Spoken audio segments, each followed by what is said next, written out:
Colour in Your Life is proudly sponsored by Hobbycraft stores across the UK. For more information, go to hobbycraft.co.uk. G'day viewers, my name's Graham Stevenson and I'd like to invite you to come on a journey of creativity and learning and adventure through the series Colour in Your Life.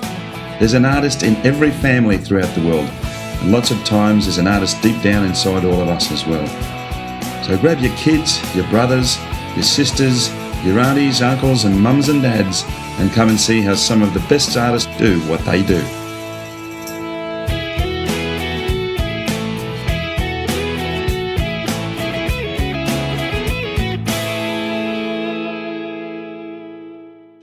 Okay folks, how are you? Well, welcome to the mountains of Snowdonia in Wales.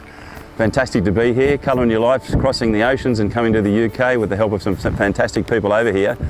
But I specifically do have to thank Hobbycraft, the organisation that basically has art and craft shops right across the United Kingdom. They have stepped up to the plate through Ian Walton and Leon Bowen and have put together a series of fantastic artists for us to come over and start the series in the United Kingdom. We really appreciate what they've done, and it's enabled us to be able to start the series in the UK. And as you can see, some fantastic places. We're visiting some amazing artists, and it's because of this company that we've been able to do this. So Hobbycraft, thank you, A1, and we really appreciate it. I went into one of the stores of the 89 that are located across the UK and met up with the management of the Chester store. Hobbycraft have a huge variety of products, well over 25,000. And not only do they sell some of the best brands, they also conduct workshops and art competitions across all of their stores. The range of art supplies is extensive, from oils to acrylics, watercolours, pencils, easels, and a huge range of ready-made canvases as well.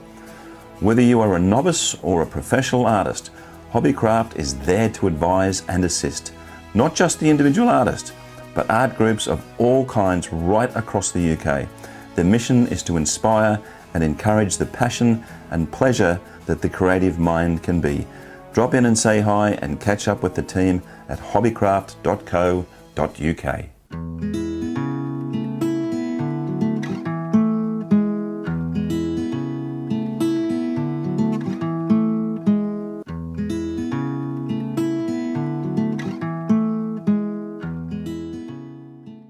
Well, hi viewers, and welcome back to Colour in Your Life. Well, we are in the United Kingdom, Great Britain, and it's fantastic to be here. I mean, what an amazing country. And we're actually down in Cornwall today in a gallery called the Stowe Gallery in St Ives. It's a beautiful little, I suppose it's a medieval town to describe it at the best. Little tiny streets, cobblestones everywhere, it's absolutely magnificent. The town is full of galleries too, by the way. And we're actually with the owner and the artist that we're going to be with today, Mr. Paul Stowe. Paul. Welcome to St Ives. Thank you, buddy. Thank you for coming all this way. Just a beautiful place. Now, Paul's got a really interesting past for the simple fact that he actually started out as an executive and as a quality control manager for many years, traveling the world, and it was really with a number of big companies like Ford and Jaguar and Lotus as well. Tell me a little bit about that and the way that you transitioned into this amazingly fantastic super realist, or you hate the word, it's called hyper-realism. That sort of drive you nuts, does it? It is what it is, I guess. I mean, it's realism at the end of the day. How hyper it is, or that's up to the viewer more than myself to say that. But no, I work for a lot of big multinational companies, which caused me to travel an awful lot and working those 7 days a week and everything else. I was sitting in a lounge in Schiphol, watching everyone pounding to their keyboards and shouting down their phones, and I thought, there's got to be more to life than this. Absolutely. And pencils are what I've loved, and I've loved them all my life, and I thought, well, why not? Give it a go, see what you can do with it. And when I say Paul works with a pencil, he actually does these images that you're going to see today with an 8B pencil. They are quite extraordinary. But we're going to discuss more about your past and what you do, and we're going to see some of this great work. Paul has a studio at the back that we're going to go to now and reset up the cameras, and let's go for a ride on this because you're going to find this absolutely amazing, honestly.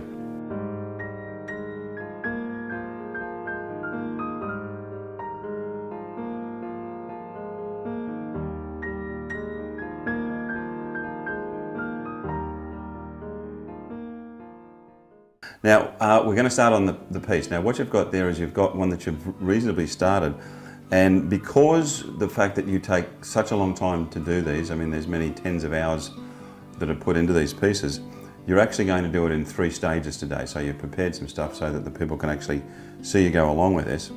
The equipment that you use, I mean, generally artists have just tons of stuff. You have 3. Can you tell me what they are? Yeah, I'd really like to get back to basics with it. I mean, I just use 3 little implements. 1, a blender. 2, a small eraser that I try and use. And the third one, the most important one, is a pencil. I try to keep to 1 pencil. This is an 8B by Faber-Castell. I find their pencils are really soft, they blend really well, and they don't leave too much residue on the paper if you need to take a bit residue off as well. So, and that's as simple as it gets really, just those 3 implements. And what about the paper you've got there? The paper is a Bristol board smooth. This is a non-branded paper, and it doesn't really matter. I tend to use an oversized paper, and you'll see why, just so I get a little bit of room around there as well. So what I tend to do is I will draw the image quite loosely, using sort of very quick pencil strokes, and then what I'll look to start doing is to start to tighten that pencil up by making some more precision strokes, and also look at where I need some darker shading, some lighter shading. So we have an outline here of a drawing. I'll start to look at tightening all those strokes up and bringing the drawing all back together to make it a very detailed drawing. Now, as far as the images that you use, do you get them off the net or do you take photos yourself? How do you go about that? There's a wide variety of sources for images. I'll use my own camera. I love photography, and it teaches us so much about composition as well if you take your own photos. Some of the photos are more complex, or the drawings I do are more complex. So I will use photo sharing services like Shutterstock, for example. Always important to either purchase the rights to the photo, which I've done with this one, or at least to get the permission from the photographer to use it. In my experience, every single photographer I've spoke to has always given permission to make a drawing. Tell me more about the time that you were sitting in an airport, and obviously being an executive, a quality control executive, flying around the world, working for a number of various companies. You just got to the stage one day where you just said, this isn't working for me anymore. Yeah, I'm not saying there's anything wrong with that kind of life. It was just that I'd been doing it for a long time. And you know, you tend to miss all the birthdays, your kids' presentations, the school plays and so on. And I'm sitting there looking at all these people sort of doing what I'd been doing for 20 years. And I thought, you know, there's more to life than this. There's got to be more to life. And I was waking up in the morning thinking about the next drawing, or the one that I was working on, and I thought, well, that's a calling. That must be something that I need to be doing. And I'm never happier than when I am in front of my easel, or my board in this case, drawing. It's just something that I'm passionate about now. I absolutely love doing. So how do you find having a lovely wife? Literally, this girl's been in your life since you were kids as well. The love of your life, I mean, both of you being artists in the one family, how does that work? Well, one of the key reasons for me actually drawing is my wife's a painter. And 2 painters in the house, so I don't think that's a good idea. So it was always a case of I'll do black and white, let her do the colour. But no, it's great because we feed off each other. We bounce ideas off new compositions or new techniques or new ideas. And we're pretty critical to each other as well. So you know, she'll tell me she doesn't like something that I'm doing, and vice versa. And I think that helps the whole sort of development of you as an artist as well. When you have someone that you trust and you can listen to their feedback, and it's not biased by anything else. So it works really well. That's fantastic. All right, Paul, because your work takes so long and you've been so gracious to do a couple of these for us, what we'll do now is we'll transit to the second piece, because there's some techniques in there that I know that you want to show, show folks. And you'll see the real meat of what Paul does within this next piece. It's getting to the stage where, you know, you can even see dimples, pimples and hairs on these faces. It's quite amazing. So we'll transit over to the next one. We'll be right back.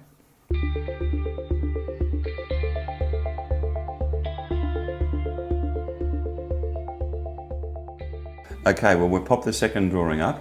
And you were saying before that you like to give yourself these little rewards when you're doing such a complex piece. Explain a little reward to me. Okay, so it'll take me a long time to shade this area, for example. There'll be, you know, I'll go over that 2 or 3 times, and I'll explain the shading in a little bit.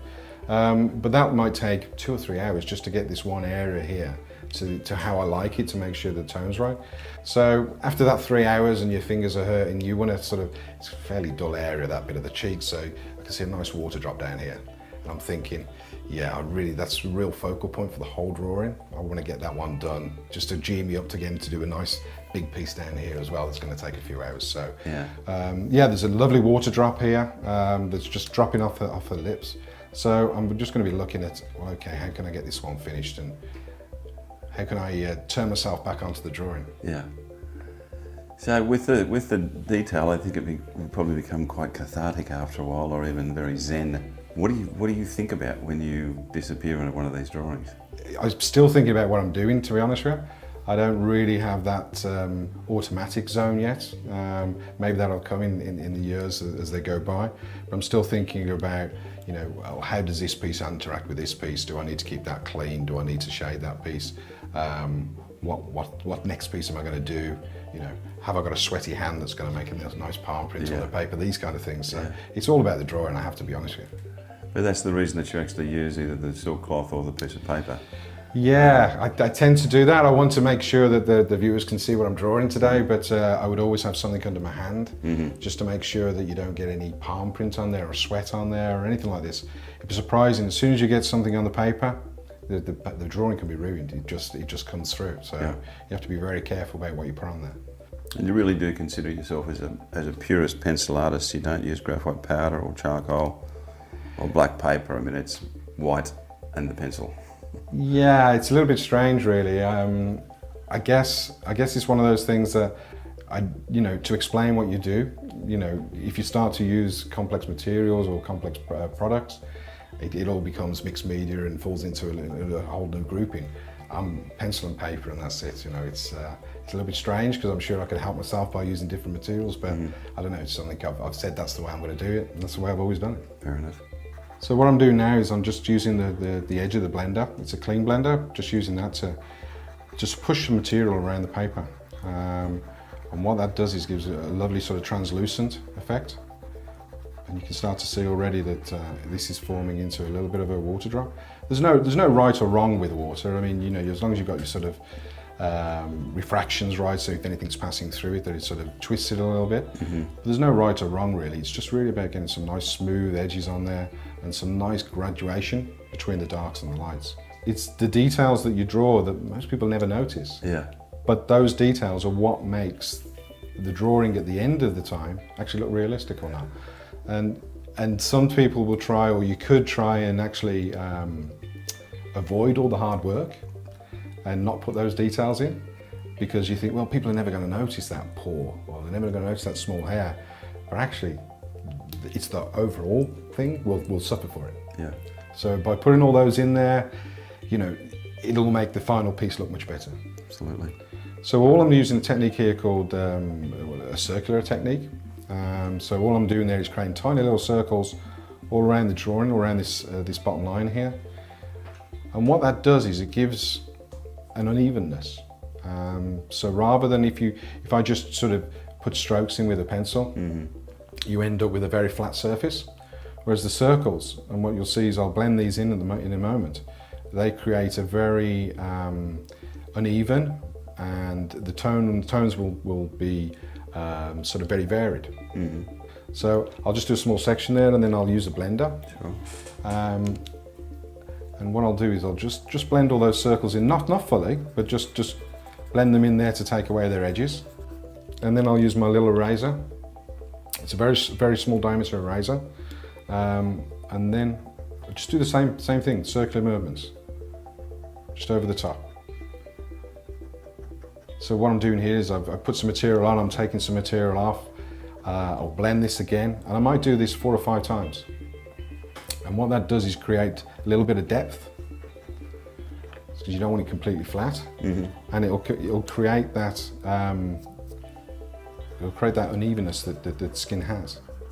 And I use that as a base. So now when you paint, you have a base. So this will be the base to the drawing, and I'll just build upon that. So if I need to go lighter, I'll use the eraser. If I need to go darker, I'll add a bit more graphite. I mean, I really like the wet series of the girls with the water on their face. Yeah, the series didn't start out as a series really of wet drawings. What I found is that I really wanted to push myself as hard as possible with what can be done with pencil. And I guess the one goal that we all try to do as pencil artists is water. How can you create something that looks soft and gentle and wet with a simple pencil? So it was more about the technical difficulty, I guess, and I think the artistic difficulty of drawing water. That plus portraits, because I love portraits. Those two mixed together just work perfectly for graphite drawing. Yeah, they're amazing. Okay, so one of the main tools that I said I use, I try and only use the 3 different implements, if you like, is the eraser. So I've just added a little bit of graphite onto that area. I'll blend that graphite in. So it's quite flat now, as you can see. I'll put a little bit of curve in there, so there's a bit of a darker edge there. When I started drawing, that'll be good enough. That'll be of how I wanted it.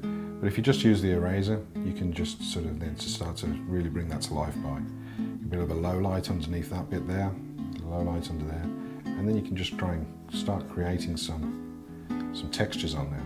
I was an expat for a long time. I lived in China for just over 12 years. And you sort of, you sort of have a couple of things that you can do while you're an expat, because the gardening's taken care of for you, the decorating's taken care of for you. You know, my wife is a painter, as I've mentioned, and I didn't really want to go into painting, although she could give me some help. So I just thought, well, pencil, paper, and I started drawing my daughter particularly. And it all started from there, really. And you pick up tools and techniques from programs like this and from YouTube, and you just pick up little snippets, but the biggest tool that you can ever get is just to try it, and just to have that practice yourself. Yeah, have a go.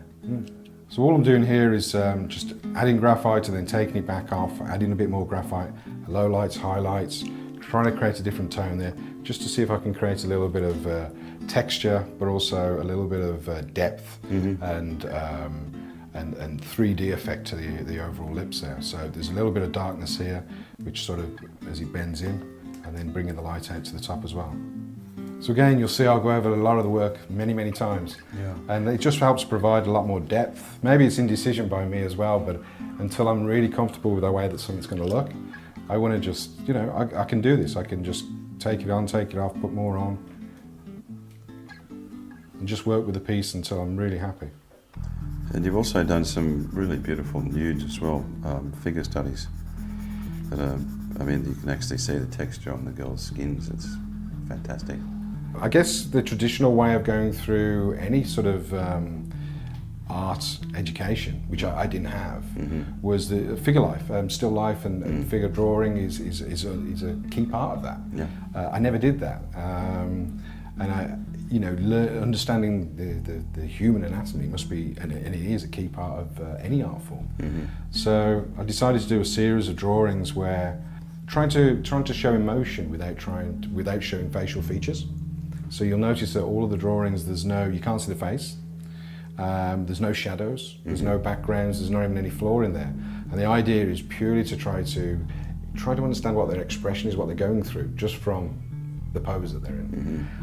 But from my learning point of view, it was a great way of learning about skin textures, and shading, and using some of the things I'm trying to show you now into actually creating unevenness, because our skins are not smooth, they're not completely the same colour. There are, little imperfections in there that make us all human.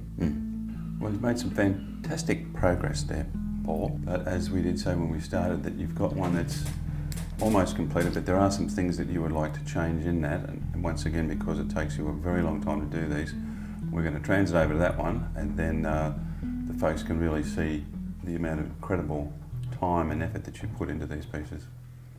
Okay, that'd be great. I'm really trying to sort of explain how I do things as well, and I'm more than happy to answer people's questions if they want to know how we've transitioned from one to the other, and to really share some learning and some techniques with them.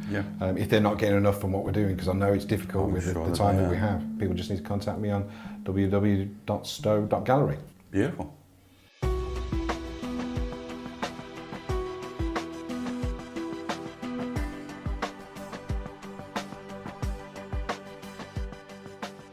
All right, Paul. Well, we've put the third one up of the series that you've done, and there's a few things that you need to do to finish off this, and what are they? Well, I guess you're never happy with the piece, and you could carry on forever, but you have to draw a line at some stage. And I'm fairly happy with what I've got to so far, and really just the final touches are a little bit maybe of to try to bring out those bubbles a little more. So just a few highlights. So first of all, I'm going to take an 8B pencil and just lose a bit of this light air just to soften it all and put it back into darkness, really. And a good technique for having a look at your work is take a photograph. Yeah. Take a photograph, print it out, whatever you can do on a piece of paper, and then just look at it in isolation as well. I'm just going to use the eraser again just to pick up some bright spots, just to make those little droplets of water just sparkle a little bit. Yep. So, your own gallery and your studio in your own gallery, that was a big life-changing alteration for you as far as the corporate world's concerned. So, but how do you feel about it now as you've gone through that transition? Well, it couldn't be far removed from what I was doing previously, to be honest with you. My budget is a lot smaller, my overheads are a lot smaller, and I guess, in terms of management, I look after myself. So it has been a massive transition. But I wouldn't turn the clock back. It's been an absolutely incredible journey. When you find that piece in life where you really enjoy something, just go for it. And I get the ability now to draw every single day. Living the dream, we call it. Absolutely, living the dream. All I'm missing is a Harley.